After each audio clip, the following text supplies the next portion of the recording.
하나님의 말씀 보겠습니다. 하나님의 말씀은 빌립보서 3장 7절입니다. 하나님의 말씀은 빌립보서 3장 7절입니다.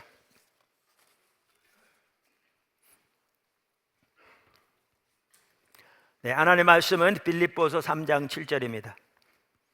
그러나 무엇이든지 내게 유익하던 것을 내가 그리스도를 위하여 다 해로 여길 뿐더러 또한 모든 것을 해로 여김은 내 주 그리스도 예수를 아는 지식이 가장 고상하기 때문이라. 내가 그를 위하여 모든 것을 잃어버리고 배설물로 여김은 그리스도를 얻고 그 안에서 발견되려 함이니 내가 가진 의의는 율법에서 난 것이 아니요 오직 그리스도를 믿음으로 말미암은 것이니 곧 믿음으로 하나님께로부터 난 의라. 내가 그리스도와 그 부활의 권능과 그 고난의 참여함을 알고자 하여 그의 죽으심을 본받아 어떻게 해서든지 죽은 자 가운데서 부활에 이르려 하노니 내가 이미 얻었다 함도 아니요 온전히 이루었다 함도 아니라 오직 내가 그리스도 예수께 잡힌 바 된 그것을 잡으려고 달려가노라. 형제들아, 나는 아직 내가 잡은 줄로 여기지 아니하고 오직 한 일, 즉 뒤에 있는 것은 잊어버리고 앞에 있는 것을 잡으려고 표대를 향하여 그래서 예수 안에서 하나님이 위에서 부르신 부름의 상을 위하여 달려가노라. 아멘. 우리가 주일 낮 시간을 통해서 말씀 묵상을 통해 하나님과 동행하는 삶에 대해서 지금 시리즈를 살펴보고 있습니다. 몇 주 전부터 이 삶을 위해 아주 중요한 한 부분이 하나님의 비전을 쫓는 삶이라고 말씀드렸고, 하나님의 비전을 쫓되 하나님께서 교회를 위한 하나님의 비전을 보이시고 세우시고 인도해 가시면서 그 목적을 이루시기 위해서 하나님께서 지체들을 그 교회에 두시는데, 그렇다면 각 성도는 교회를 향한 하나님의 비전을 보고 그 토대 위에서 이제 하나님의 찾는 가운데 각자 자신을 위한 하나님의 비전을 보고 그 일에 적극적으로 함께하는 삶을 살아야 한다라는 부분들을 지금 살펴보고 있습니다.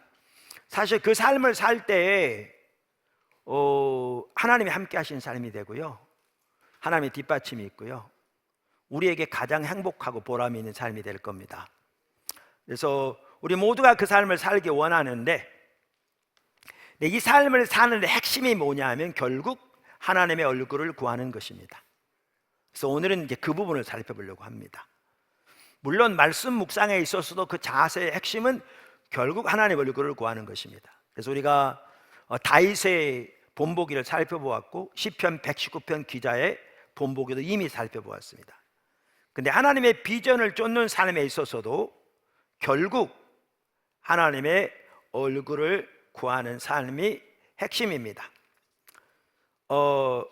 왜냐하면 하나님께서 영적 랜드마크를 통해서 우리에게 하나님 뜻을 보이시는데요, 영적 랜드마크란 말은 하나님이 하나님 자신과 목적과 뜻을 우리에게 알리시는 획기적인 사건들을 가리켜요. 불과 몇 주 전에 나눈 것처럼. 그런데 하나님은 어떨 때는 우리가 태어나기 전부터 일하시기도 하거든요. 혹은 우리가 예수님을 모를 때도 일하시는 경우가 많거든요. 예를 들면 성경적으로 보더라도 구약의 예레미야의 경우 그가 어머니의 뱃속에 있을 때 하나님께서 그를 부르신 걸 볼 수 있거든요. 뿐만 아니라 침례 요한의 경우에도 예수님의 길을 예비한, 그가 어머니의 뱃속에 있을 때 마리아의 방문을 받았을 때 그 어머니 뱃속에 있는 요한이 기뻐 뛰었고 성령이 충만했다고 성경은 말하고 있거든요. 그가 알고 뛰었지는 않았겠죠. 아직 의식이 없었으니까. 그러나 하나님 성령께서 그때부터 함께 하신 것을 성경은 분명하게 말하고 있거든요. 이와 같이 하나님께서 일하실 때 우리가 어떤 행한 그 대가로 하시는 것이 아니라 전적인 하나님의 은혜로 하나님의 계획 가운데 역사하시기 때문에 심지어 우리가 하나님을 모를 때에도 하나님 역사하신 경우가 많고요, 태어나기 전부터도 역사하신 경우도 적지 않습니다. 근데 그럼에도 불구하고 우리가 하나님의 얼굴을 구할 때 하나님께서 이전부터 역사 오신 경우라도 그 하나님의 뜻을 올바로 이해할 수가 있습니다. 올바로 이해할 수 있습니다. 뿐만 아니라 우리가 아브라함의 경우를 보아도 알 수 있듯이 우리가 하나님을 따라간다는 것은 하나님께서 앞서가실 때 기꺼이 대가를 지불하고 하나님의 명령에 순종할 때 하나님 따라가는 게 가능하거든요. 그리고 그러한 과정을 통해서 아브라함의 경우에도 더욱더 하나님이 하나님의 뜻을 보이셨거든요. 그래서 우리가 이미 불과 몇 주 전에 살펴본 것처럼 롯과 아브라함의 그 재산들이 동시에 불어나면서 서로 마찰이 있으니까 자기가 삼촌으로서 얼마든지 좋은 지역을 먼저 차지할 수 있음에도 불구하고 롯에게 먼저 차지하도록 양보해서 남은 야산만 남았을 때, 그때 놀라운 하나님의 계획을 하나님께서 아브라함이 알리시고, 나중에 이삭이 태어났을 때 이삭을 번제로 드리라고 하잖아요. 그래서 믿음으로 순종했을 때 그때 하나님께서 또한 놀라운 하나님의 계획을 확인시켜 주시거든요. 이와 같이 전적인 하나님의 은혜로 하나님이 역사하시되 주님을 따라가려면 믿음의 순종이 불가피하게 같이 가야 합니다. 같이 가야 합니다. 선교적 교회 책에 보면 그런 부분이 잘 정리되어 있는데요, 지난 주간에 인쇄에 들어갔는데 월말이어서 좀 밀려서 내일 나온답니다, 책이. 그래서 화요일 날은 여러분들이 볼 수 있겠습니다. 오늘 나왔으면 좋았을 텐데. 그런데 이렇게 전적인 하나님의 은혜로 앞서가시되 주님과 동행하려면 믿음의 순종이 필수적인데, 우리의 모든 걸 걸고 믿음으로 순종하는 것도 하나님의 얼굴을 구하지 않으면 가능하지 않거든요.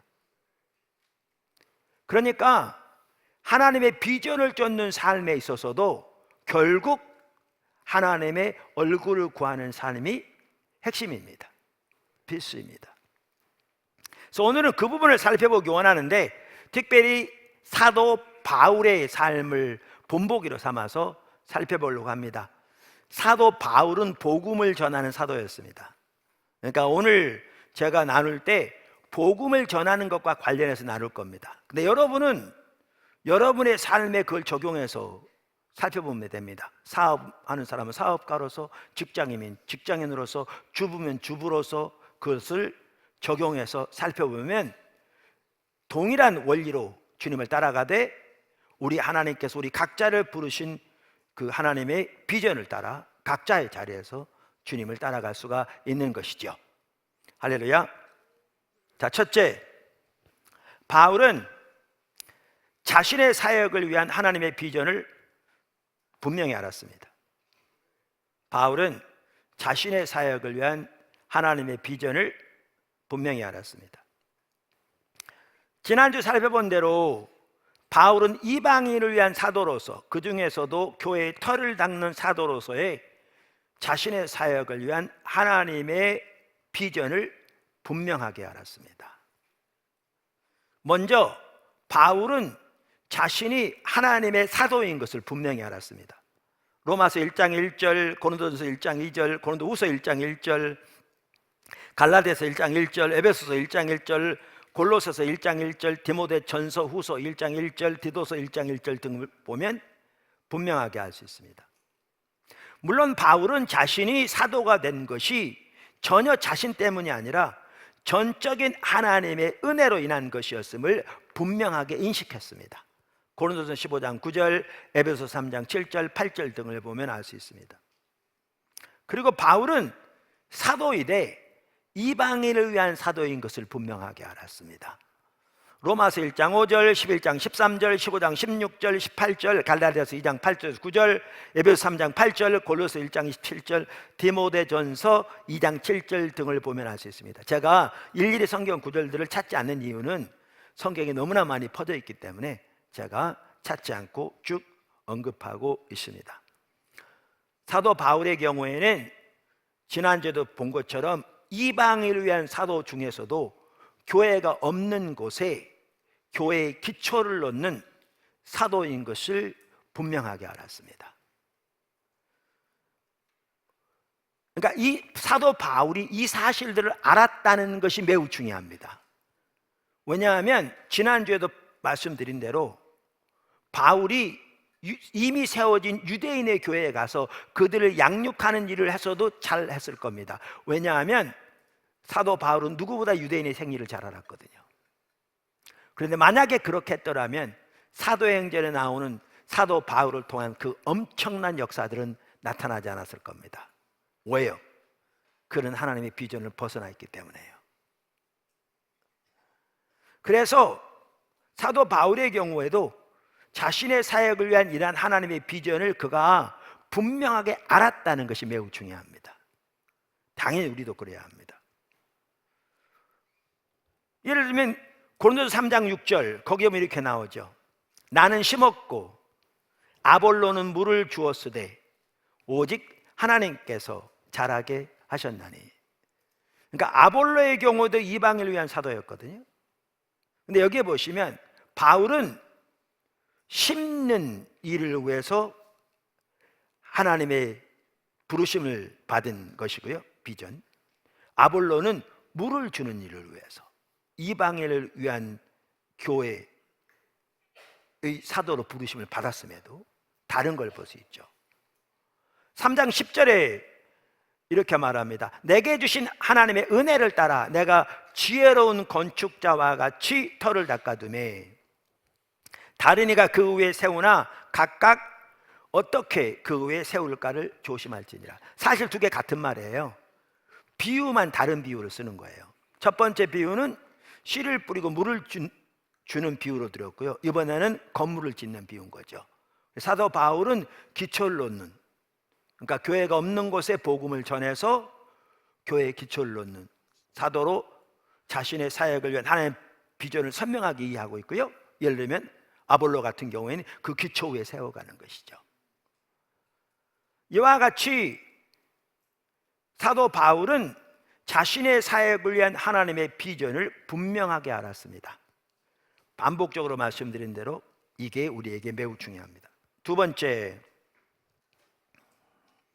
바울이 하나님의 비전을 확실히 이해하기까지 하나님은 여러 영적 랜드마크들을 통해서 그에게 말씀하셨습니다.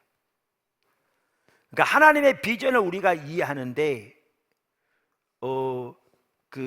있어서 하나님께서 우리에게 말씀하시는 가장 주된 통로가 영적 랜드마크라고 그랬잖아요. 영적 랜드마크라는 용어는 헨리 블랙가비 목사님이 쓴 용어인데 잘 표현하고 있어서 그대로 제가 차용해 쓰고 있다 이렇게 말씀드렸죠. 다시 말하면 하나님께서 하나님의 목적과 하나님의 뜻을 우리에게 알리시는 특별한 사건을 가리킨다 이렇게 말씀드렸죠. 그래서 바울의 경우에도 그의 사역을 위한 하나님의 비전을 그가 이해할 수 있도록 하나님께서 다양한 영적 랜드마크들을 통해서 그에게 말씀하신 것을 볼 수 있습니다. 하나는요, 사도 바울이 예수 믿는 사람을 잡아 가두려고 다메섹으로 갈 때에 부활하신 예수님께서 그에게 나타나신 거잖아요. 그래서 그 하나님의 영광에 빛 앞에 그의 눈이 멀고 말에서 떨어졌잖아요. 그때 예수님께서 그에게 말씀하셨거든요. 그럼 그게 하나의 영적 랜드마크였죠. 특별한 사건이었죠. 그럼 뭐라고 말씀하셨느냐? 사도행전 9장에도 있는데요, 8장인가요?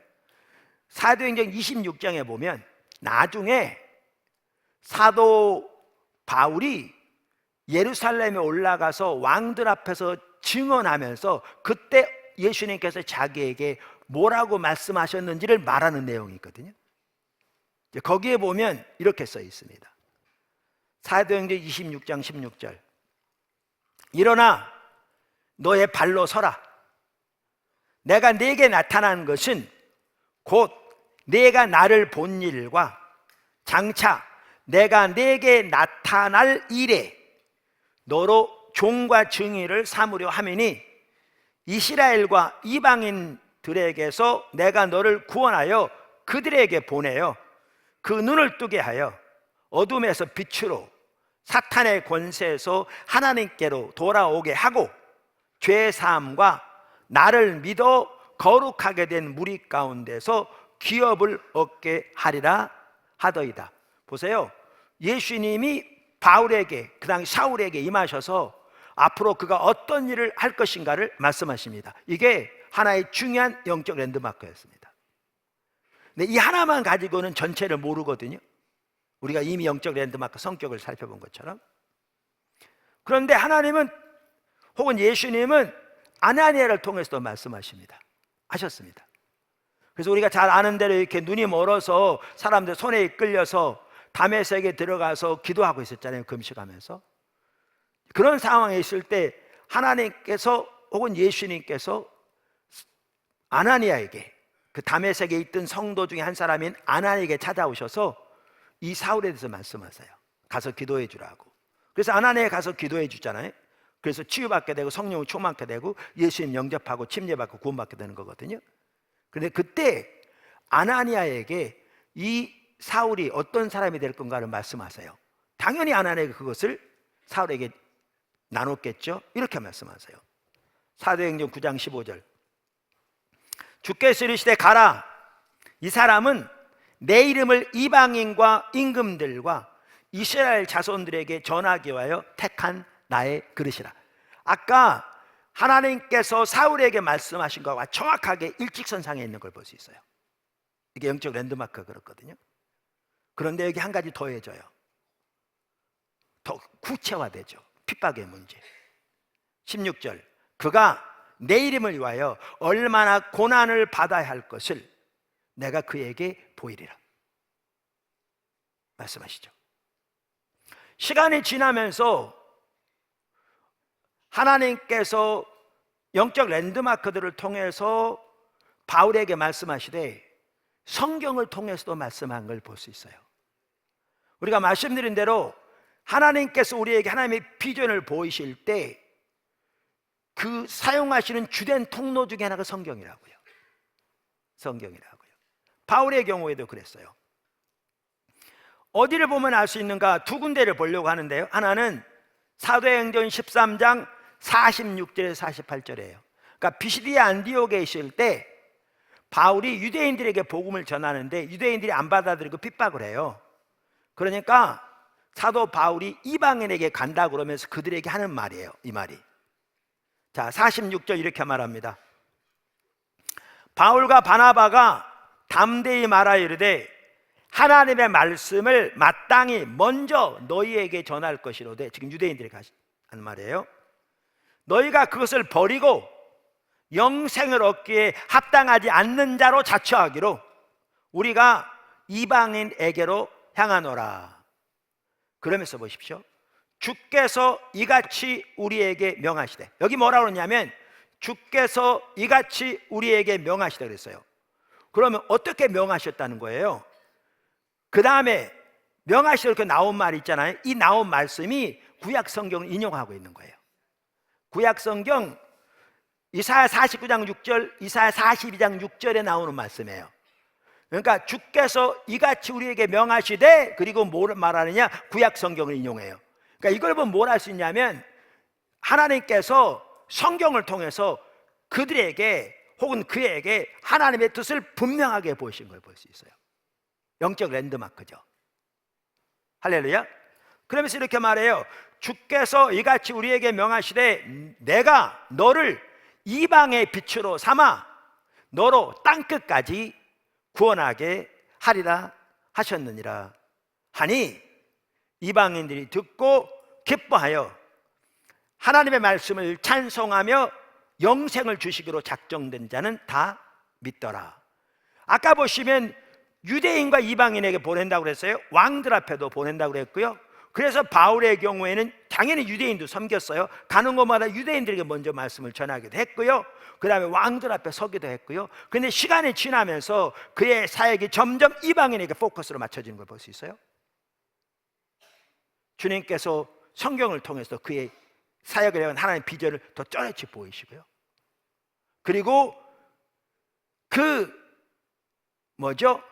말씀이 그 예수님을 통한 구원이 땅끝까지 이르게 될 거라고 하시면서 그 사역을 위해 그를 부르신 걸 보여주시죠. 여러분, 이 하나하나가 중요해 있다 보시면 중요해요. 또 한 구절이 있어요. 그게 어느 구절이냐면 로마서 15장입니다. 로마서 15장.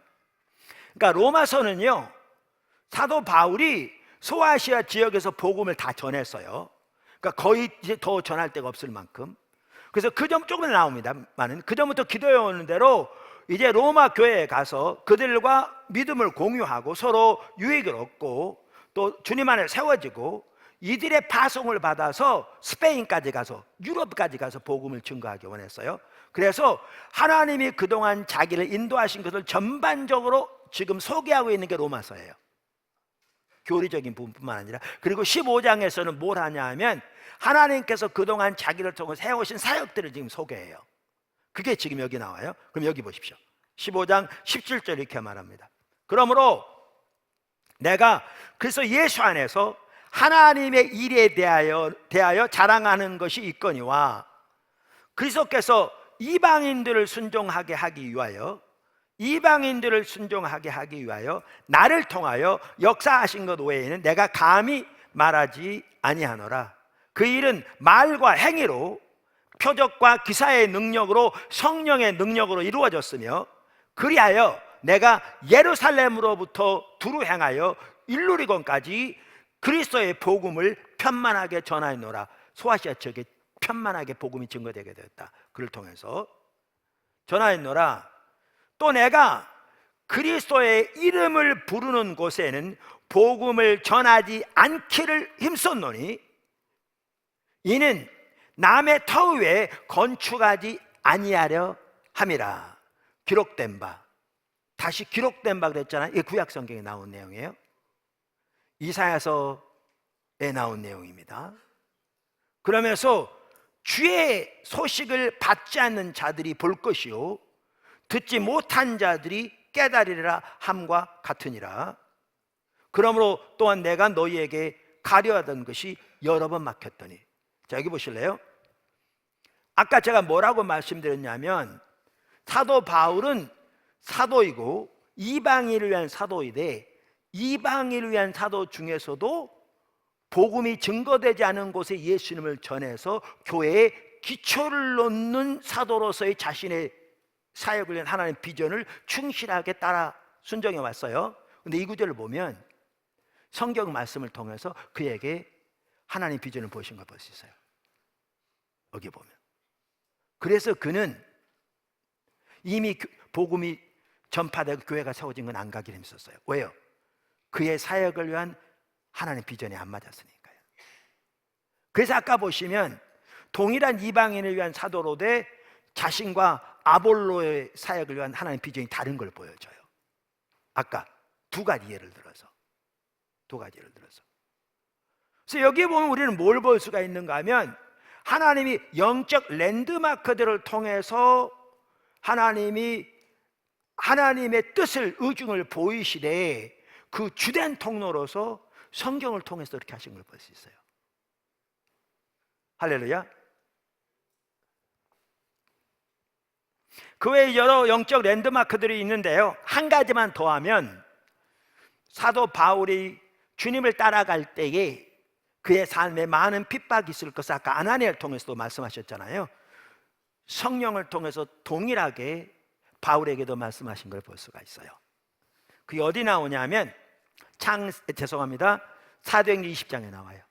그가 이제 예루살렘에 올라가거든요. 나중에 올라가는 길에 에베소 장로들에게 좀 교제하고 권면하기 원했어요. 근데 에베소를 들릴 시간이 없었어요. 그러니까 지나가는 길에 에베소 장로들을 불러요. 그리고 그들에게 나누는 내용 중에 나온 내용이에요. 이 내용이. 자, 20장 22절 사도행전. 보라, 나는 이제 성령에 매여. 누구에 매여? 성령에 매여. 성령에 붙들림 받아요. 그 뜻이죠. 성령의 강권적인 역사로, 뭐 그런 뜻입니다. 성령에 매여 예루살렘으로 가는데 거기서 무슨 일을 당하는지 알지 못하노라. 그러면서 성령이, 오직 성령이 각 성에서 내게 증언하여. 근데 우리말 번역이 여기 좀 제가 원어는 확인하지 않았는데 이게 좀 이걸 바꿔야 될 것 같아요. 그래야 더 명확할 것 같아요. 이렇게 번역하면 좋을 것 같아요. 오직 성령이 내게 증언하여 각 성에서 결박과 환난이 나를 기다린다 하시니, 이게 그 뜻이에요. 그러니까 예루살렘에 올라가는데 무슨 일을 당하는지 모르겠다. 그런데 성령께서 나에게 하신 말씀은 내가 가는 성마다, 가는 곳마다 환난과 핍박이 나를 기다린다고 말씀하셨다. 지금 이 뜻입니다. 그러니까 아나니아를 통해서 그의 사역을 위한 비전을 보이시면서 거기에 포함된 한 가지가 그가 그 복음을 위해서 많은 핍박을 받을 것을 말씀하셨는데 성령께서 동일한 내용을 그에게 반복적으로 확인시켜 주신 걸 볼 수가 있습니다. 일직선상에서. 일직선상에서. 할렐루야. 이와 같이 사도 바울의 경우에도 자신의 사역을 위한 하나님의 비전을 분명히 알았고, 하나님은 그가 하나님의 비전을 볼 수 있도록 다양한 영적 랜드마크들을 통해서 그에게 하나님의 뜻을 알리셨는데, 그 주된 통로 중에 하나는 하나님의 말씀 성경이었던 것을 볼 수가 있습니다. 할렐루야. 세 번째, 바울은 이 하나님의 영적 랜드마크를 토대로 원대한 비전을 가지고 있었습니다. 바울은 하나님의 영적 랜드마크들을 토대로 원대한 비전을 가지고 있었습니다. 자, 지금까지 보면 하나님께서 그에게 영적 랜드마크를 통해서 그의 사역을 위한 하나님의 비전을 어떻게 보이셨는가를 보았어요. 아까 이사야 49장 6절, 42장 6절만 하더라도 구원인 땅끝까지 이르게 하리라는 그 구절을 가지고 하나님께서 바울에게 말씀하신 걸 우리가 이미 보았어요. 그래서 이러한 자신의 사역을 위한 하나님의 비전을 토대로 우리가 이미 아까 조금 본 것처럼 바울은 예루살렘에서 일루리건까지 모든 소아시아 지역뿐만 아니라 스페인까지, 유럽에 이르기까지 그 엄청난 넓은 지역에 복음이 전혀 증거되지 않은 곳에 복음을 전해서 하나님의 교회를 세우는 위대한 비전을 가지고 있었습니다.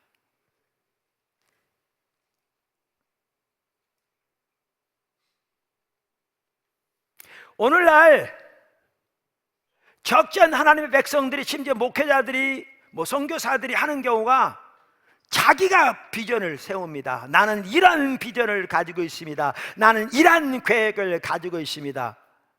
그리고 그 나름대로 비전을 세워놓고 이제 이 사람 저 사람에게 후원을 요청하는 경우도 많고 그렇습니다. 근데 거의 아무것도 일어나지 않습니다. 문제가 뭡니까? 자기가 세운 거니까요. 하나님의 뒷받침이 없는 거죠. 그냥 구호로 끝나는 거죠. 말로 끝나는 거죠. 근데 바울은 그렇지 않았습니다. 하나님과 관계에서 하나님께서 그에게 보이신 영적 랜드마크들을 통해 그 하나님의 비전을 토대로 이 원대한 계획을 가진 겁니다. 원대한 비전. 이게 그의 머리에서 나온 게 아니고, 그의 지혜에서 나온 게 아니고, 그의 열망에서 나온 것도 아니고, 그의 원하는 소원에서 나온 것도 아니었습니다. 사실 제가 아까 언급하지 않았지만 바울은 아시아로 가려고 할 때 성령께서 반복적으로 막으실 뿐만 아니라 환상을 보이셔서 마게도니아 사람이 와서 손짓하면서 와서 우리를 도우라 이렇게 말씀하셔서 그 복음의 방향을 돌려서 유럽으로 가게 하신 거잖아요. 이 전체가 뭐였느냐? 하나님 인도하심이었거든요.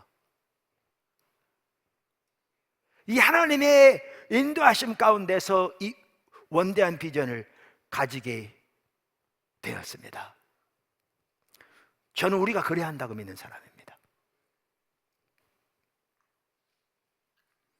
두드림 투게더 여러 번 말씀드려서 이렇게 잘 압니다마는 그전에는 우리가 2+2 인턴 선교사 제도라고 부르기도 했죠. 지금 두드림 투게더 그러는데 생기게 된 과정 여러 번 제가 나눠서 잘 압니다. 제 책에도 있고요.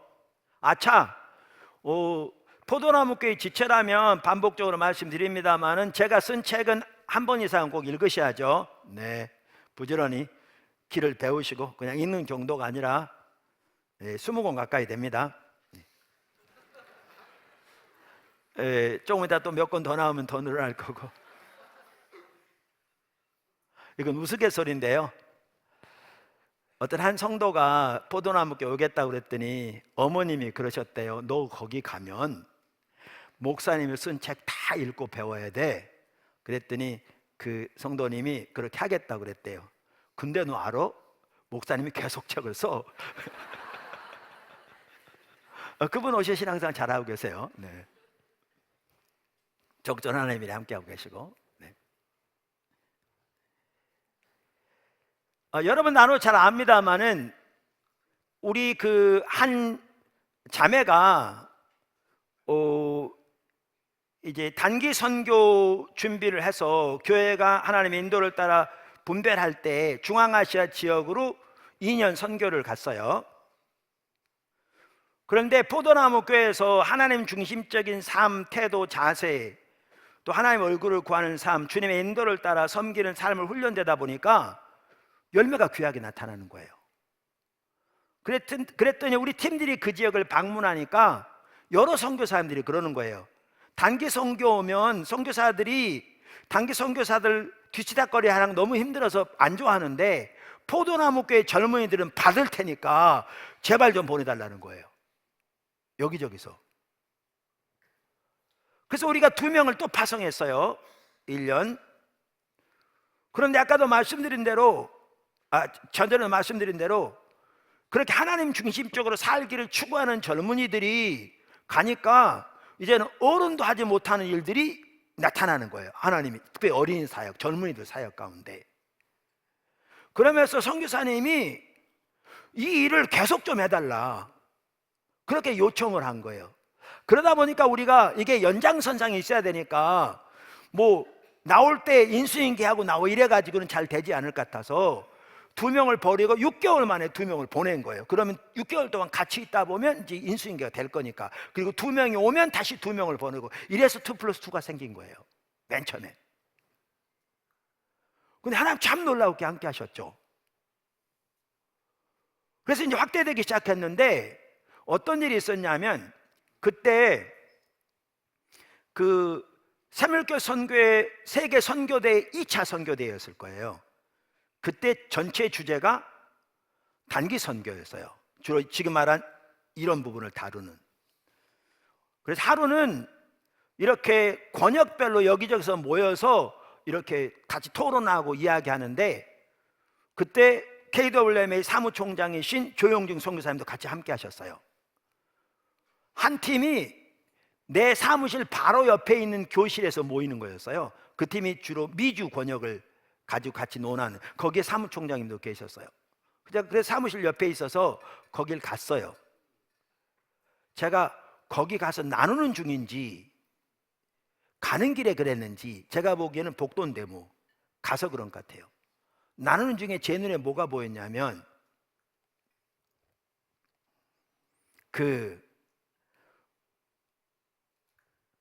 그러니까 군하고 캠퍼스를 연결하게 된 게 하나님이 개미군단 15만 명 주신다고 하는 것이 시작됐거든요.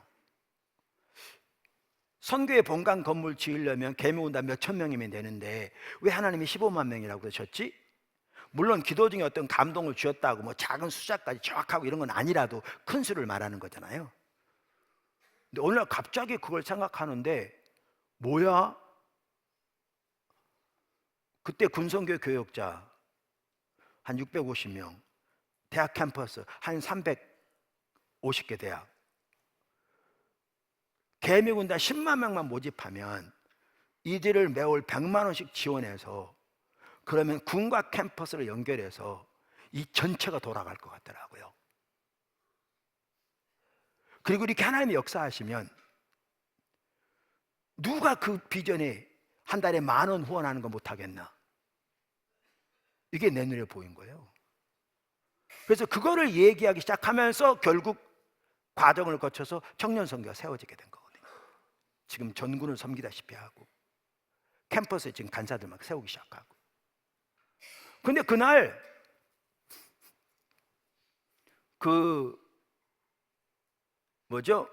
선교회에 참석해서 얘기 나누는 중에 또 무슨 생각이 드냐면, 왜 15만 명이었지? 10만 명이면 이게 되는데? 그 생각이 갑자기 드는 거예요. 그러면서 포도나무계 지체들의 경우에 한 명당 한 달에 100만 원씩 지원해 왔는데, 그럼 생활할 수 있으니까. 이제 외부 다른 성도들 지체들도 오면 선별해서 본인이 50만 원까지 주변에서, 지금 이제 물가 때문에 좀 올렸습니다만 60만 원으로 후원 약정을 받아오면 우리가 매치해서 100만 원까지 지원하면 생활할 수 있으니까. 이렇게 했을 경우에 5만 명이 모아지면 매년 1,000명을 세계 250개 지역에 보낼 것 같더라고요.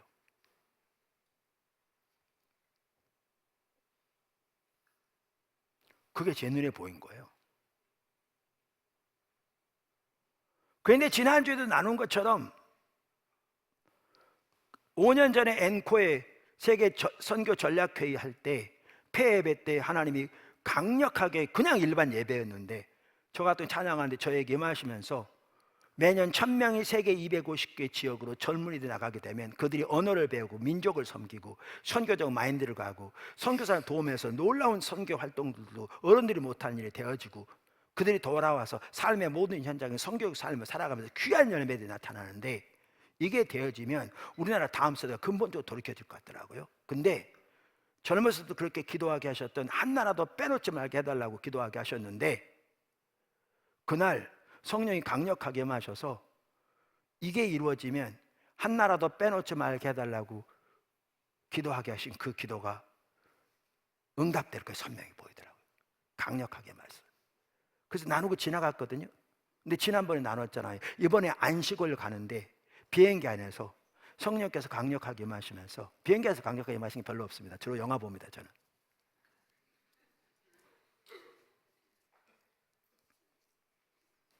왜냐하면 이번에는 누워갔습니다. 그냥 1등에서 올려줘가지고 공짜로 꽉 차니까.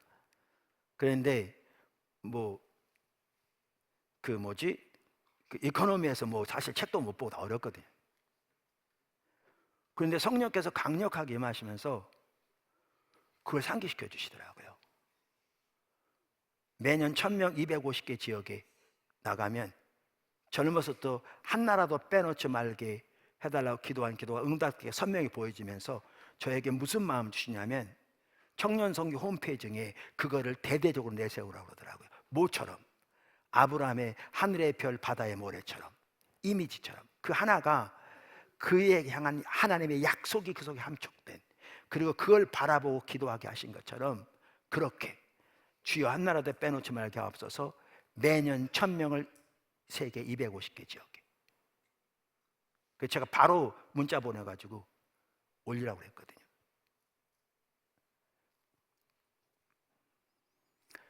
이렇게 하나님이 인도에 가시면서 한편으로는 아프리카 프로젝트에 대해서 강력하게 인도하셨거든요. 아프리카 프로젝트만 해도 여러분 많이 들으셨어요. 잘 모르시면 제 책 포도나무께 사역하는 하나님 비전에도 나오고요, 다른 곳에도 나와요.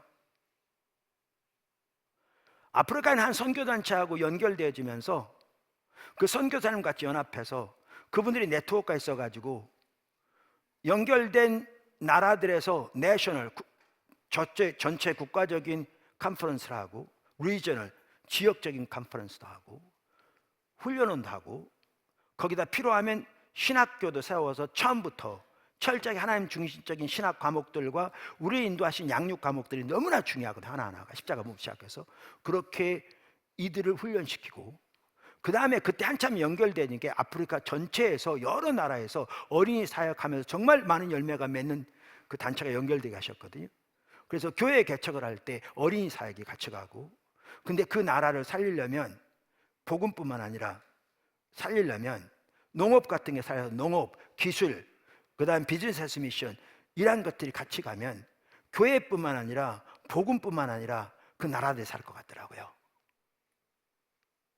저는요, 하나님이 저에게 어떤 뜻을 보이실 때 사용하신 방법 중에 하나는 스크린에 보이는 것처럼 제 눈에 보여요. 환상을 말하는 게 아니에요. 저는 여태까지 환상을 본 적이 없어요. 한 번도. 딱 한 번. 그게 환상은 아닐 것 같고요. 마음에 어떤 그림이 딱 한 번 보여졌는데 딱 한 번. 흑백이었어요. 그래서 제가 묻는다니까 누가 뭐 환상 봤다 그러면 흑백이냐 이렇게 묻는 이유가 그래서 묻는 거예요. 근데 그랬는데 저 같은 경우에는 이게 또렷하게 보여져요. 그게 보여져서 지금 학교가 세워진 거예요. 전혀 예상치 않을 가운데 2007년도에 제가 여기에서 신학원 그 당시 훈련이었죠. 개강 예배 드릴 때 설교 중에 딱 보여져서 그대로 나누면서 학교 세워진 거예요. 앞으로 세물도 대학을 위해 기도하고 있고요. 근데 이게 딱 보여진 게 그렇게 되어지면 과대망상증 환자 같죠? 아프리카 56개국을 건질 수 있을 것 같더라고요. 그리고 아프리카 프로젝트라는 이름을 언제 주신 줄 아세요? 아프리카 선교사님들이 모이는 선교단체가 있고요, 한인교회를 담당하는 목회자 그 연합회가 있어요. 우리가 선교사님들 집회도 여러 번 갔지만 이번에는 아프리카 지역에 있는 한인교회를 담당하는 목회자 연합에서 저를 강사로 초청해서 프레토리아에서 남아공 집회를 인도할 때 그 숙소에서 그 이름을 또렷하게 주셨거든요. 아프리카 프로젝트. 근데 제가 여러 번 나눈 것처럼 우리 교회가 한 일이 한두 개가 아니라 성도들에게 아프리카 프로젝트 뭐 한다고 그러면 누가 얼마나 호응이나 하겠어요. 그랬는데 코로나가 되면서 식량 문제가 세계적으로 나오니까 우리가 작지만 가만히 있을 수 없어서 계속 돕기 시작하면서 그때 매일의 예배 배움을 통해서 매일 기도하면서 성도들이 헌금하고 그걸 쏘기 시작하면서 그게 계기가 돼서 아프리카 프로젝트가 지금 NGO까지 다 등록되어 있습니다. 정부에. 그리고 거기 후원하는 모든 것은 다 뭐죠? 세금 면제까지 되도록 되어 있습니다. 그러다가 마다가스카르에서 12만 4천 평의 부지가 주어진 겁니다. 그리고 그걸 위해서 제가 얘기할 때 아마존에 사역하신 선교사님 오셔서 얘기하는 중에 우리 팀들이 같이 선교하면 제 눈에 보인 게 거기다가 치킨 농장 하면 되겠다. 그 나라를 살릴 수 있겠다. 그래서 제가 교회에서 여러 번 얘기했잖아요. 어떤 일이 있었는 줄 아십니까? 이번에 추석 기간 동안에 우리 아프리카 프로젝트 TF팀이 마다가스카르 방문합니다. 이번 지금 표 다 샀습니다. 가기 전에 막연했는데 지난주에 저한테 보고를 했는데요, 불과 일주일 전에 하나님이 어떻게 할 것인지 또렷하게 길을 보이셨습니다. 이미 여러 나라에서 실습되고 있고요, 그 일 나중에 구체적으로 얘기하겠습니다. 이게 되어지면 하나님께서 보이신 그 비전이 그대로 이루어지되 너무 놀랍게 이루어질 겁니다. 그래서 이번에 팀들 갑니다. 앞으로 그렇게 되어지면 저는 앞으로 농업학교도 지으려고 하고요, 그래서 거기에서 학생들 농업도 가르쳐서 그 나라와 아프리카 여러 나라 파송도 하고요. 여러분 우리나라 코이카에서 이미 아프리카에 벽시 계량종 만들어서 그 나라 농업적으로 살리는 일 이미 시작한 거 알고 계시죠? 우리나라 코이카에서 불과 몇 개월 전부터 이미 시작했습니다. 제가 최근 듣기로는 마다가스카르하고도 MOU를 맺었답니다. 그러니까 연장선상에서 같이 할 수 있어요. 거기다가 그렇게 하고 새마을 운동도 시작할 수 있고요, 세계 가나안 운동하고 우리가 밀접하게 연결되게 MOU 맺어져 있습니다. 하루는 총재님이 사무총장하고 제 사무실 찾아와 가지고 부산에서부터 연락하고, 자 그러면서 이제 농업학교 새마을 운동까지 시작되고 그러면 국가를 살리는 일이 생길 수 있습니다. 그러면서 아까도 말씀드린 대로 교회들 세워지고 어린이들 사역 세워지고 뭐죠? 신학교 세워지고, 그것이 한 나라뿐만 아니라 여러 나라에 확대돼서, 거기다가 2+2가 가는데, 두드림 투게더 가는데, 농업 파트로, 비즈니스 미션 파트로, 기술 파트로 가기 시작하면 하나님이 어마어마한 일을 하고 계십니다.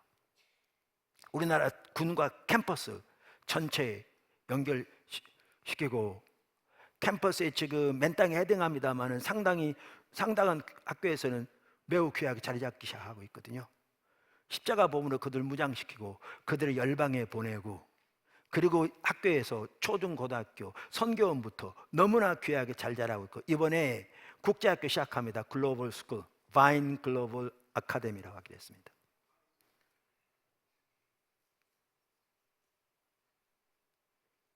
이게요, 제 머리에서 나온 게 아닙니다. 제가 생각지도 못했을 때 주님이 주님의 뜻을 보여가시면서 앞서가시고, 그 주님의 인도하심을 따라서 순종해 가면서 큰 비전을 갖게 된 거죠. 바울이 그랬습니다. 그리고 주님이 앞서가시니까, 이번에 아까 말씀드린 대로 마다가스카르 사건만 하더라도 바로 방문할 때가 가까우니까 이거요, CDA하고 연결시킨 겁니다. 우리나라.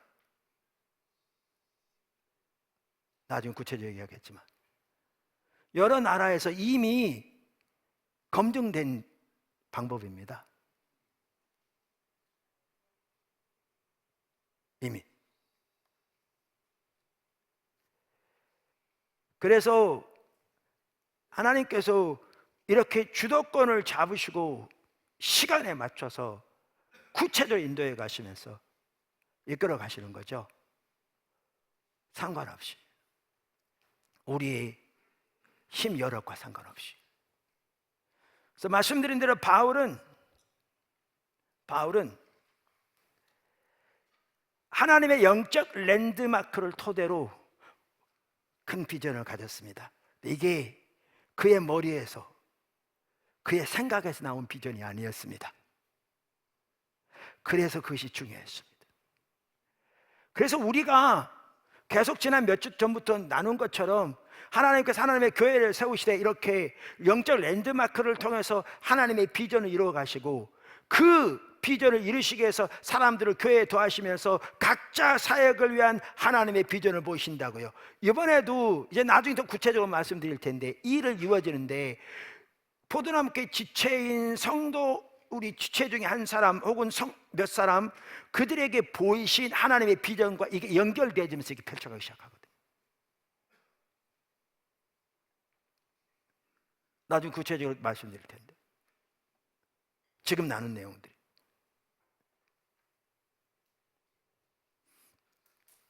그리고 그 비전에 동참하는 것이 중요하다는 겁니다. 네 번째, 바울은 자신에게 보이신 하나님의 비전을 위해 간절히 기도했습니다. 바울은 자신에게 보이신 하나님의 비전을 위해 간절히 기도했습니다. 여러분, 매우 중요한 거 한 가지 그겁니다. 우리는 소위 비전을 추구하지 않습니다. 어떤 사람들은 비전을 추구합니다. 그렇게 되면 옆으로 갑니다. 비전이 목적이 되어지면 옆으로 갑니다. 일단 나중에 보시면 알겠지만 오늘 본문이 명확하게 보여주는데, 바울은 비전을 우선적으로 추구하지 않았습니다. 우리는 하나님을 추구합니다. 바울은 하나님을 추구했습니다. 예수님을 추구했습니다. 근데 반대로, 그러니까 우리는 비전을 추구하는 게 아니고 하나님을 추구하는데, 이제 하나님을 추구하는 토대 위에서 하나님의 비전을 적극적으로 추구합니다. 그러니까 우리가 극단에 치우치기 쉬운데, 한쪽 극단은 아까도 말한 대로 하나님을 추구하지 않고 비전을 추구하는 거죠. 그럼 인본주의가 되는 거예요. 비전이 목표가 되어지고. 근데 반대로 하나님을 추구한다 그러면 하나님의 비전에는 관심조차 없는 사람들이 적지 않은데, 이건 완전히 나태한 거죠. 영적 괴물인 거죠. 바울과 베드로, 야고보, 베드로, 야고보, 안드레. 예수님과 함께 변화산에서 예수님 변하셨는데, 여기가 좁사오니 우리가 장막을 3개 지을게요. 거기 보면 자기들을 위한 장막을 생각도 안 했어요. 하나는 예수님, 하나는 모세, 하나는 엘리야를 위한 장막 세우겠다는 거죠. 근데 예수님이 내려가자 그러신 거잖아요. 소리는 극단에 치우치면 안 됩니다. 그래서 바울은, 우리도 그래야 되고요, 소위 말하는 비전을 추구한 게 아니고 하나님을 추구했습니다. 그리고 하나님을 추구하는 가운데, 온 힘을 다해 하나님 추구하는 가운데 그 토대 위에서 하나님의 비전을 보고 그 비전이 이루어지도록 적극적으로 추구했는데요, 그 한 가지가 기도였습니다. 한 가지가 기도였습니다. 바울이 쓴 서신서마다 그 편지를 받는 교회들을 위해 기도하는 것이 나옵니다. 서신서에 나오는 그의 기도들만 보아도 그의 삶이 얼마나 기도로 가득 차 있었는가를 볼 수 있습니다. 이것은 예수님의 삶도 마찬가지였습니다. 그런데 바울의 기도 중에는 하나님께서 자신에게 보이신 하나님의 비전이 속히 이루어지기를 간절히 기도하는 내용이 포함되어 있습니다.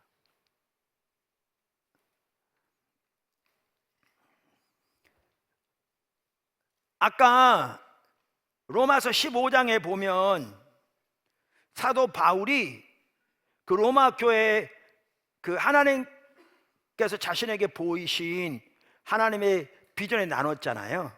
근데 여기 보실래요? 15장 22절에 이렇게 나오거든요. 아까 제가 읽었던 구절이에요. 여러분 기억하실지 몰라서 다시 읽는 거예요. 그러므로 내가 또한 너희에게 가려 하던 것이 여러 번 막혔더니. 여러분, 하나님이 앞서가시고 하나님이 우리에게 주신 비전이라고 저절로 이루어지지 않습니다. 방해가 없는 것이 아닙니다. 제가 여호수아의 예를 들면서 나눴잖아요. 하나님께서 이미 약속하신 대로 가나안 땅을 주었다고 완료형으로 말씀하십니다. 이미 주었다. 우리 살펴봤잖아요. 그런데 담대하라고 말합니다. 가서 취하라고 말씀하시죠. 이미 주었는데 그 하나님이 주신 유업을 취하는 데는 그 당시에 전쟁이 포함됐고요, 환경이 결코 녹록지 않은 경우가 한두 번이 아니었습니다. 어떤 분이 그러더라고요. 외국분인데 A great work, 큰 위대한 일일수록 A great cost, 큰 대가가 요구되고 A great conflict, 큰 전쟁이 있다는 거예요. 하나님이 말씀하셨다고 모든 것이 장밋빛 길처럼 잘 이루어지지 않습니다. 하나님께서 바울에게 그 위대한 비전을 보이셨는데 가는 길이 수없이 많이 막혔습니다. 수없이 많이 막혔습니다.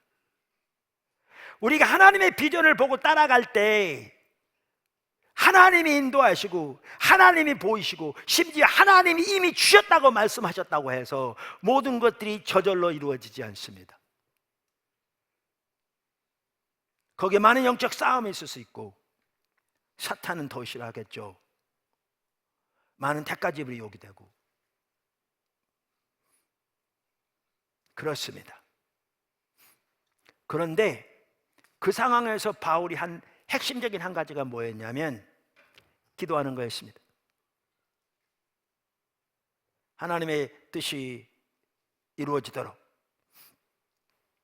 그래서 아까 말씀드린 대로 로마서 1장에 보면 이렇게 나옵니다.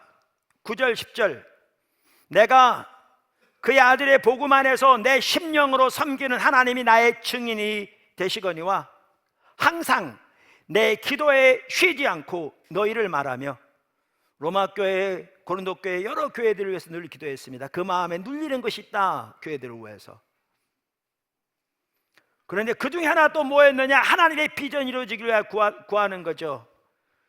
내 기도에 쉬지 않고 너희를 말하며 10절 어떠하든지 이제 하나님의 뜻 안에서 너희에게로 나아갈 좋은 길 얻기를 구하노라. 여기에 로마에 갈 수 있는 길을 구한다는 것을 아까 이미 보았잖아요. 로마 15장에서 하나님의 그 위대한 계획, 하나님의 그에게 보이신 영적 랜드마크를 토대로, 그리고 그 길을 가는데 많은 방해가 있었던 거예요. 이 상황에서 지금 이 기도를 이해하셔야 돼요. 이 기도를. 그 단순히 로마 가게 해달라 그게 아니에요. 이 상황에서 그 모든 방해 무너지고 하나님의 강권적 역사하셔서 하나님의 길을 내셔서 하나님의 약속을 성취하시며 하나님의 뜻을 이루시도록 간절히 기도한 걸 볼 수 있죠. 이번에 우리가 시간대별로 기도하는데 그 기도를 좀 더 이렇게 보완하려고 합니다. 좀 더 활성화시키려고 합니다. 그냥 시간 맡아서 적당히 기도하는 게 그 기도가 아닙니다. 지금 나온 것처럼 하나님께서 하나님의 비전을 가지시고 교회를 인도하시고 하나님의 목적을 위해서 이끌어 가시고 역사하시는데 그 가는 일들이 항상 쉬운 일만은 아니거든요. 우리의 나태함 아니라부터 시작해서 다양한 환경적인 문제도 그렇고, 그때 하나님의 그 비전과 약속과 목표를 보고 무엇보다 하나님 행하신 일에 감사하며 기뻐하며 하나님의 얼굴을 구하며 하나님을 예배하는 삶을 살 뿐만 아니라 그 하나님의 뜻이 이루어지도록 그걸 붙들고 밤낮으로 부르짖는 그 기도자들이 필요합니다. 그게 선지자적 기도고 그게 이사야 62기도입니다. 시간대별로 그렇게 세워져야 합니다. 원래 그렇게 세운 겁니다.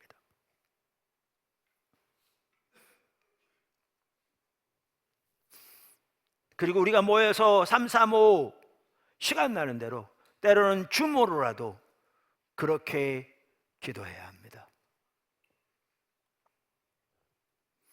다섯 번째, 바울은 하나님의 비전에 자신의 모든 삶을 투자했습니다. 오늘 이 부분을 집중적으로 좀 주님이 보기를 원하시는 것 같아요. 그래서 제가 오늘 설교 마치고 하나님께서 이 열정을 우리에게 부어주시도록 기도하려고 하거든요. 바울은 하나님의 비전에 자신의 모든 삶을 투자했습니다.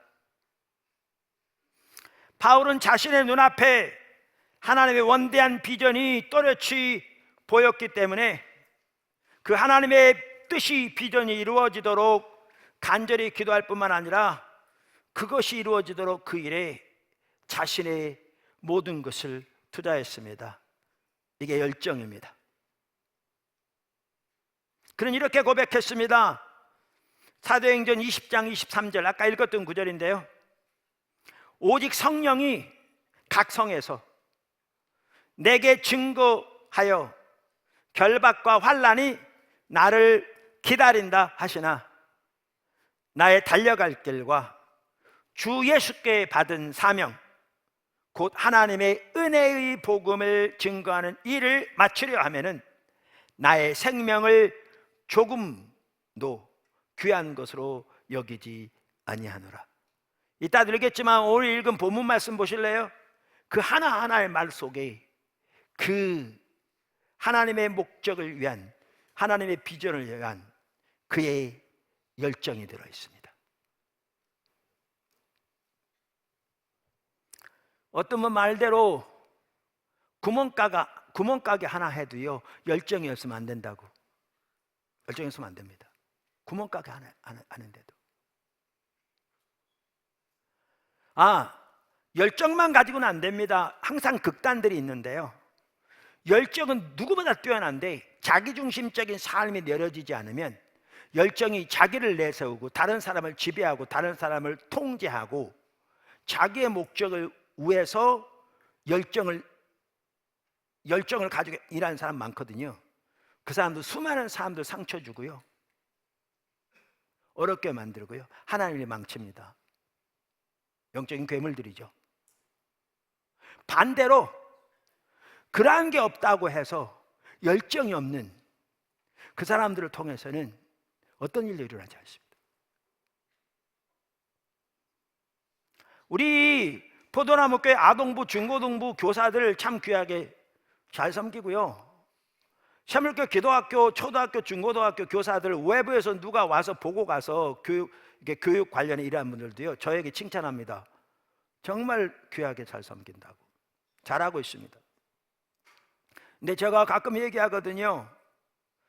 초등학교 교사 하나만 하더라도요, 예를 들면 주일날 모여서 그 전에 성경 공부 준비해 와서 아이에게 가르치는 거요, 이거는 빙산의 일각입니다. 눈에 보이는 이것만 해가지고는 그 반은 절대 변하지 않을 겁니다. 요 눈에 보이는 게 있으려면 보이지 않는 그거의 몇 배 되는, 이게 10%라면 90%가 아래에 있습니다. 이 시대 어린이들을 위한 기도, 하나님을 떠난 오늘날 젊은 어린 세대를 보고 하나님 앞에 절박하게 울고 부르짖고 기도하고, 그들 하나님께 돌이키려면 이게 쉬운 일이 아닌데 어떻게 돌이킬 수 있는지 하나님의 은혜를 구하고 지혜를 구하고 도움을 구하고, 그 한 해 하나 한 해 이름을 불러가면서 그들이 믿음 안에 잘 자랄 수 있도록 하나님 앞에서 고민하고 애통하고 애쓰고, 이거는 눈에 보이지 않습니다. 이거는 수면 아래에 있습니다. 근데 이게 있어야 변합니다. 이게 열정입니다. 이게 열정입니다. 교회 오이코스 리더, 인턴 리더, 위원회 위원장, 남녀 전도 회장, 이 열정 없으면 그 맡은 부서는 조금도 변하지 않을 겁니다.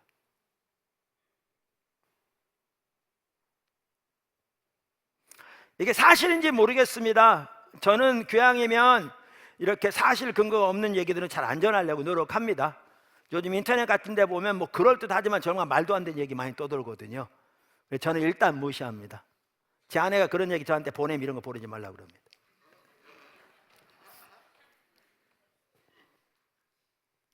그런데 제가 지금 나누고자 하는 것은 그런 얘기 중에 하나입니다. 근데 사실관계 확인 안 되더라도 아마 그랬을 것 같습니다. 그게 최근동 목사님이 얘기인데요, 일제시대 예수천당을 외친, 그래서 어떨 때는 일본 순사가 지나가는데도 예수천당 크게 외친 바람에 말이 놀래가 뛰어가지고 순사가 말에서 떨어졌다고. 근데 결국 그게 계기가 돼서 그 순사가 예수 믿게 됐다고. 근데 어떤 분이 그분하고 여관에 잠을 같이 들었는데 밤새도록 엎치락뒤치락 하더랍니다. 빨리 날이 새야 복음을 전할 텐데. 이게 열정입니다.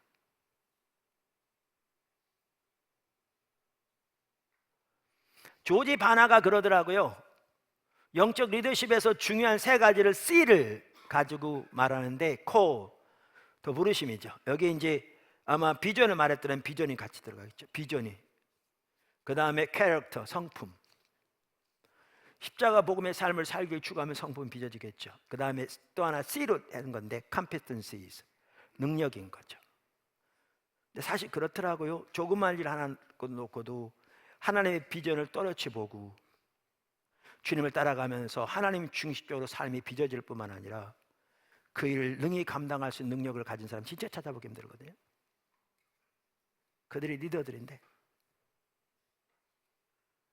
근데 이렇게 말씀드린 대로 십자가 복음 삶을 살기를 추구하면서 우리의 삶이 빚어지고 하나님의 비전을 보고 나아가되, 이 열정을 가지고 주님을 의지하고 나가면 주님이 지혜를 그분이 지혜, 그분이 능력이니까 지혜를 주시고 능력을 함께 하실 거거든요. 여러분, 이날 아침에 하나님께서 주님과 주의 비전을 향한 열정을 우리에게 회복시켜 주시기를 간절히 소원합니다. 이 열정이 우리에게 필요합니다. 바울에겐 그 열정이 있었습니다. 바울에게는. 여섯 번째, 바울은 영적 랜드마크들을 통해 하나님의 부르심과 목적, 하나님의 비전을 잘 알았기 때문에 그것과 일치하지 않는 모든 감동은 받아들이지 않았습니다. 이게 이제 지난번부터 나눴던 얘기들이거든요. 우리가 주님의 인도를 따라갈 때 하나님의 비전을 쫓아 하나님과 동행하는 삶이 돼야 다양한 통로를 통해서 자기에게 혹은 다른 사람을 통해서 하나님께서 이런저런 인도하심이나 감동을 나눌 때에도 그걸 분별할 수 있는 능력이 있다고요. 그렇게 못하면 너무나 많은 사람들이 오늘날 이렇게 가면 사람 인도하심이라고, 저렇게 가면 사람 인도하심, 그때만 하나님을 갖다 붙여요. 근데 이리 갔다 이리 갔다 이리 갔다 이리 갔다 완전히 갈짓자로 향한다니까요. 그러면서 그때만 하나님 붙여요. 너무나 적지 않은 사람들이. 옳지 않은 거죠. 근데 바울 보시면 이게 또렷한 예가 나오는데요. 이제 예루살렘으로 가게 됩니다. 배를 타고 가는데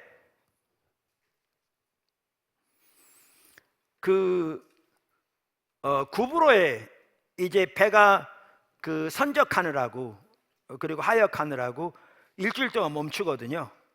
그때 그 지역 그러니까 두로에서, 죄송합니다, 그 지역에 있는 성도들을 찾아가서 일주일 동안 교제합니다.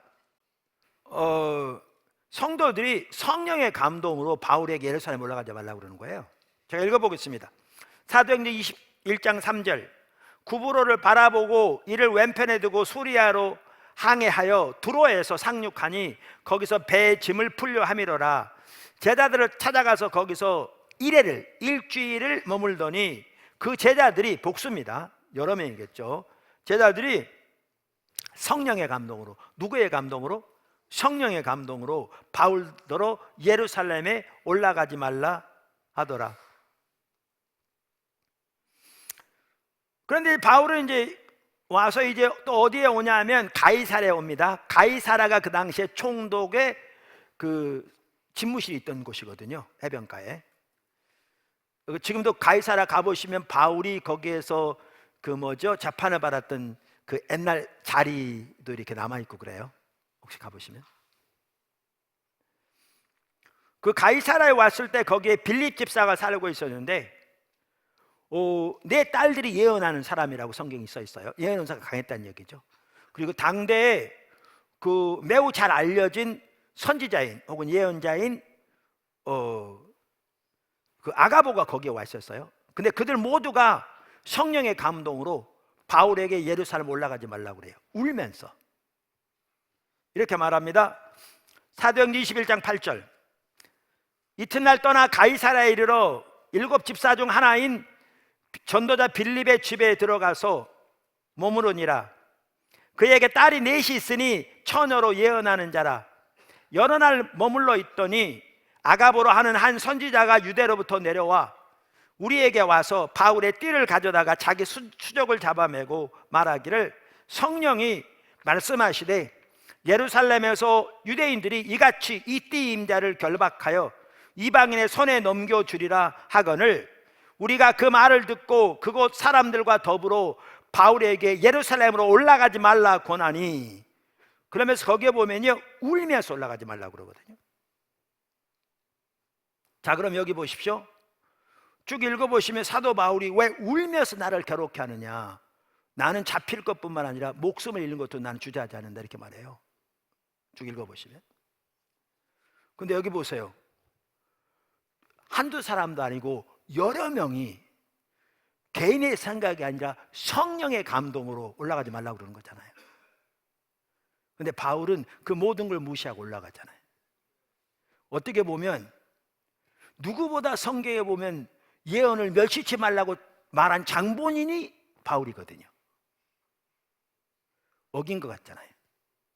근데 동시에 모든 예언을 반드시 분별하라고 말한 장본인도 물론 성령의 감독으로 바울이거든요. 이게 왜 중요한 줄 아십니까? 아까 그는 지금까지 설명한 이 하나님의 비전을 따라 행하고 있습니다. 보이시죠? 이 하나하나를 위해서 하나님께서 영적 랜드마크를 통해서 그에게 말씀하신 겁니다.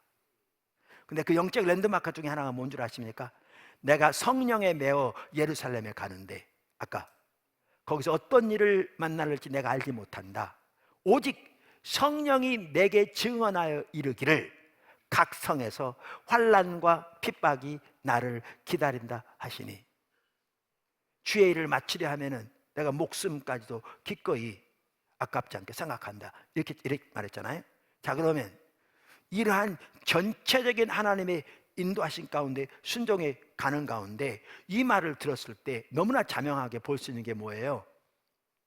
올라가지 말라는 게 아니고 지금 하나님의 인도를 따라 성령의 매임을 받아 가고 있는데, 올라가면 어려움을, 핍박을, 감옥에 갇힐 것을 말씀하신 걸로 이해하고 있는 거죠. 오늘날 너무나 적지 않은 사람들이 이렇게 하나님과 동의하는 삶을 살지 못하니까, 이분도 그렇고 저분도 기도를 많이 한 사람인데 뭐 이렇다 그러면 그냥 그걸 따라서 하거나 이렇게 해버리죠.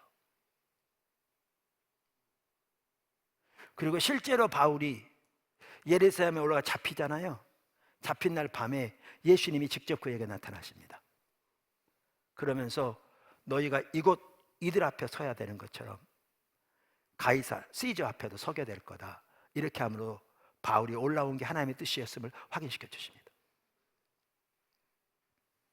하나님의 비전을 따라 행해야 우리 삶 속에 다양한 통로를 통해서 하나님이 이렇게 저렇게 인도하실 때 그것을 올바로 분별할 수 있습니다. 올바로 분별할 수 있습니다. 7번째, 바울을 통해 하나님은 그 원대한 비전을 모두 이루셨습니다. 아브라함을 통해서도 하나님은 그 원대한 비전을 모두 이루셨습니다.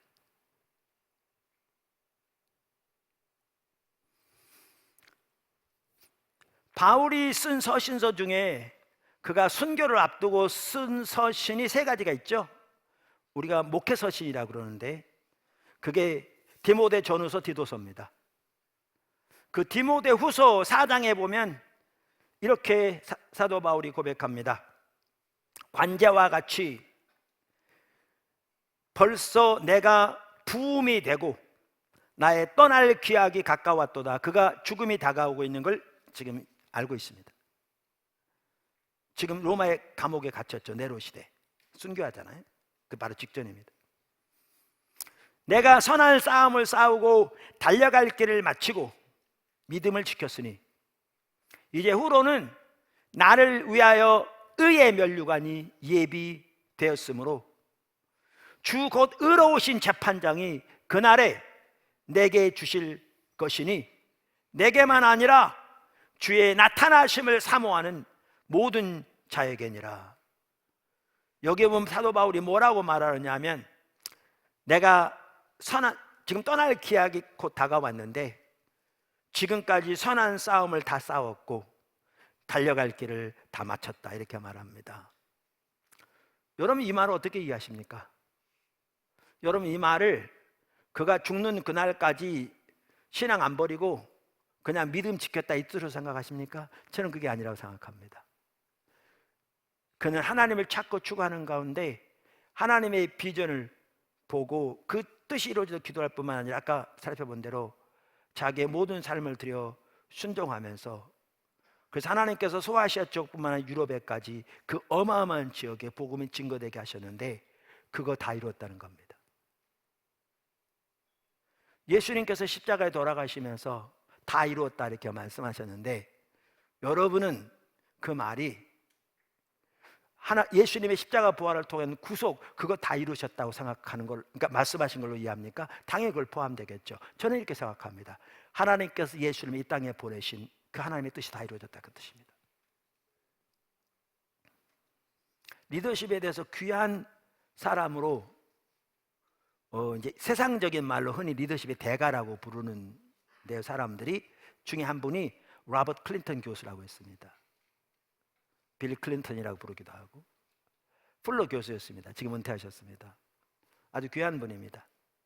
그분이 리더십을 하나님이 우리에게서 개발의 단계를 6단계로 나눴어요.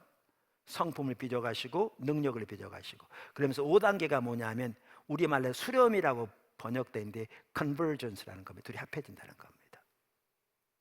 하나님 우리를 빚어오셔서 성품적인 면에 빚어오시고, 빚어오셔서 능력면에 빚어오시는데, 이 둘이 합해서 꽃을 피우는 시기를 말합니다. 근데 그분이 이렇게 말합니다. 적지 않은 사람들이 이 단계에 이르지 못한다. 그러니까 바꿔 말하면 이 단계에 이른 사람들이 많지 않다는 겁니다. 지금 바울이 뭔 얘기하고 있어요? 이 단계에 이른 겁니다. 달려갈 길 달리고 선한 싸움 싸워서 하나님 보신 하나님의 비전 다 성취되는 그 자리, 우리 모두가 거기 갈 수 있기를 축복합니다. 그러니까 포도나무 교회만 하더라도 우리가 하나님의 그러한 비전을 보고 지금 오늘 나눈 것처럼 그렇게 열정적으로 기도하고 삶을 드리고 주님을 추구하는 가운데 가면 우리는 반드시 그곳에 올 줄로 믿습니다. 이번에 안식을 가면서도 하나님께서 아까 나눈 것처럼 그 두 가지 기도 제목을 구체적으로 전면에 내세우라고 하시면서 아브라함에게 말씀하신 그 이미지, 하늘의 별, 바다의 모래 같이 하게 하신 것은 우리로 그렇게 인도하시기를 원하시는 거죠. 마지막으로 8번째, 결국 지속적으로 하나님의 얼굴을 구하는 것이 핵심입니다. 그게 오늘 본문에 나옵니다. 오늘 본문에 나옵니다. 오늘 본문 아까 읽었습니다. 다시 한번 읽겠습니다. 그러나 무엇이든지 내게 유익하던 것을, 이 말은 뭐냐면 바로 그 앞에 보시면 그의 종교적인 화려한 배경과 과거의 열심을 말합니다. 유대인들 사이에서 그걸 딱 내밀면 다른 모든 사람들은 깨갱하고 꼬리를 내릴 만큼 그 경력이 화려한, 그 배경이 화려한, 근데 그 모든 것을 육신의 것이라고 말하면서 그 모든 무엇이든지 내게 유익하던 것을 내가 그리스도를 위하여 다 해로 여길 뿐더러, 또한 모든 것을 해로 여김은 내 주 그리스도 예수를 아는 지식이 가장 고상하기 때문이라. 이 말은 가장 고귀하기 때문이라. most precious, 그 말이죠. 가장 값지기 때문이라.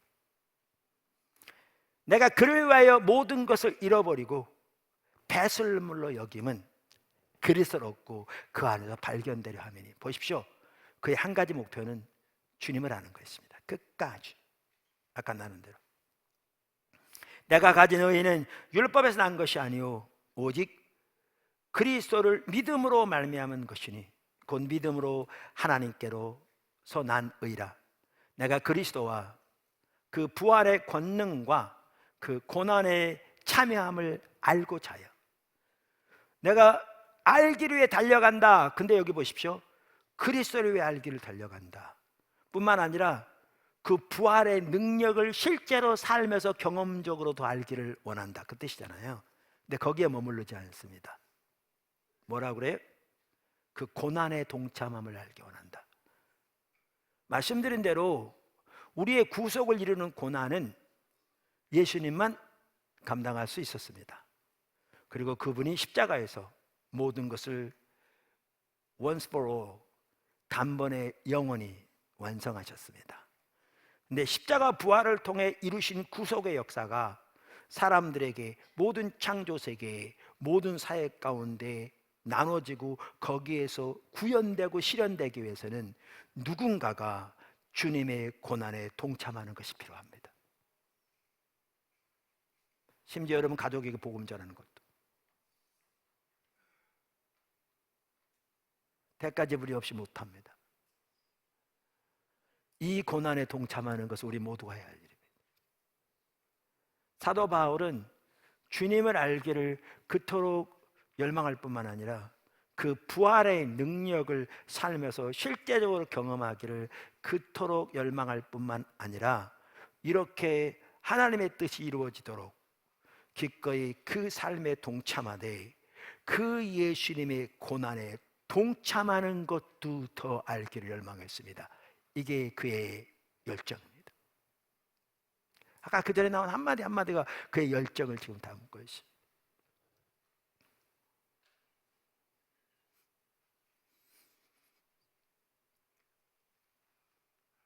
알고자 하여 그의 죽으심을 본받아 어떻게 해서든지 죽은 자 가운데서 부활에 이르려 하노니 내가 이미 얻었담도 아니요 온전히 이루었담도 아니라 오직 내가 그리스도 예수께 잡힌 바 된 그것을 잡으려고 달려가노라.